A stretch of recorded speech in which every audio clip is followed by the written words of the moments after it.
Magandang araw mga kapitex. May gagawin tayong mini fan. Hindi na siya umiikot. Ayan. Bali, okay pa naman. May power pa siya. May battery pa. Gagawin lang dito natin kung may mga naitabik tayong may dalawang screw dyan. Motor, yung galing sa mga laruan ng bata. Ayan. Hugutin natin yung gagawin natin pamalit dito sa motor nito. Babaklasin lang natin yan ng panghina para matanggal yung wire na nakakabit.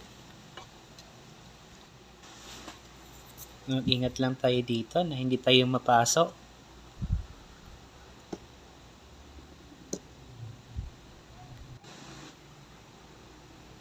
Yan, natanggal na natin. So, ikakabit ko na yung bagong motor niya.